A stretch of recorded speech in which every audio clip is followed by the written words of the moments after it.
অষ্টম শ্রেণীর ছাত্রছাত্রীরা, আজকে আমি তোমাদের পড়াবো তোমাদের বাংলা বইয়ের গড়াই নদীর তীরে কবিতাটি পড়ানোর আগে আমরা জেনে নেব কবি সম্পর্কে দু চার কথা। গড়াই নদীর তীরে কবিতাটির কবি হলেন জসীমউদ্দিন। চলো তাহলে আমরা জসীমউদ্দিনের সম্পর্কে জেনে নিই। জসীমউদ্দিন 1904 খ্রিস্টাব্দে অধুনা বাংলাদেশের ফরিদপুরে জন্মগ্রহণ করেন।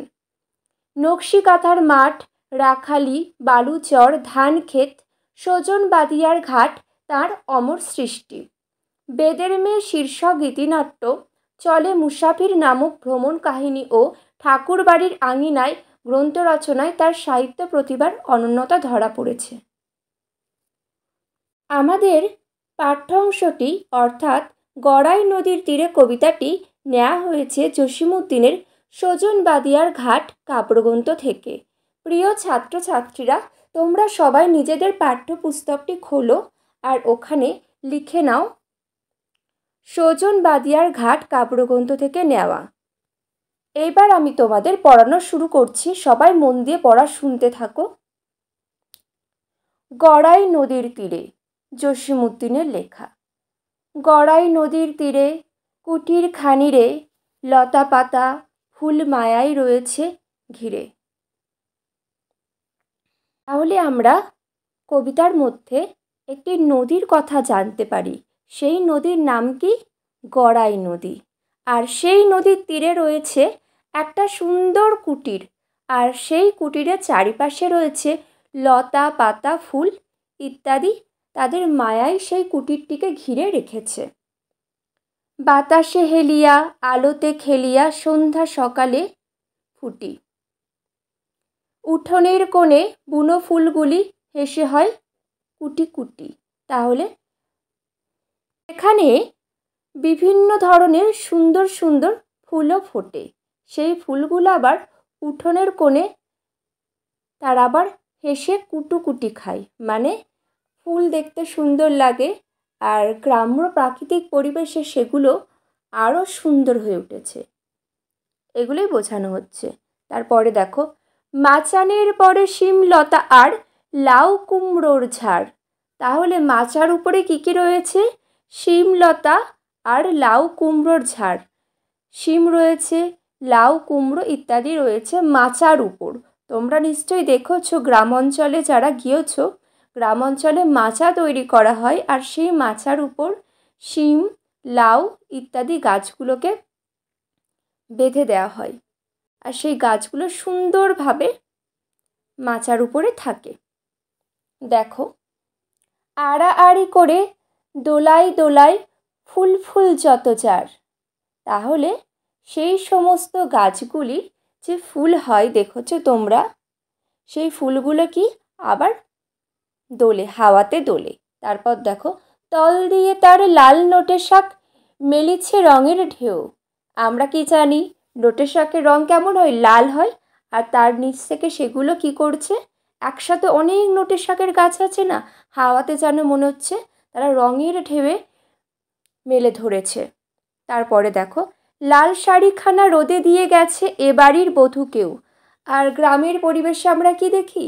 উঠোনের সামনে শাড়ি জামা কাপড় মেলা থাকে আর সেখানে লাল শাড়িখানা সেই কুটিরের হয়তো কোনো বধূ মেলে দিয়ে গেছে। মাঝে মাঝে সেথা এঁদো ডোবা হতে ছোট ছোট ছানালয়ে। আবার সেখানে তার পাশে কি রয়েছে? এঁদো ডোবা। সেই ডোবা থেকে ছোট ছোট ছানা নিয়ে কারা আসে?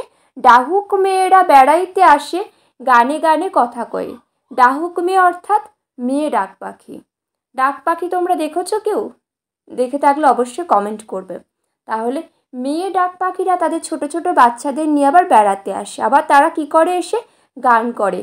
কারণ গ্রামের প্রাকৃতিক পরিবেশ কেমন আমরা জানি, নির্জন নিরিবিলি, সেখানে কেউ বিরক্ত করার নেই, তাই জন্য তারা ভয় না পেয়ে নির্ভয়ে গান করে। তারপরে দেখো, এখনও তাহারা বোঝেনি হেতায় মানুষ বসত করে।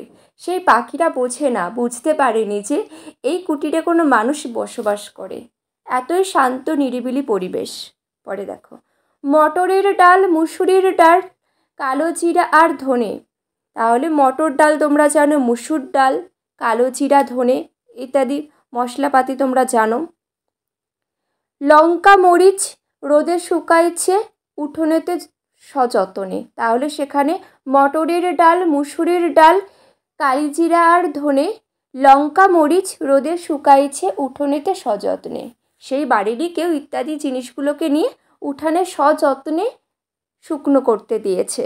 তারপর দেখো, লঙ্কার রং, মুসুরের রং, মটরের রং আর জিরা ও ধনের রঙের পাশেতে আলপনা আঁকা কার? তাহলে সেই সমস্ত কিছুর পাশে আবার কি রয়েছে?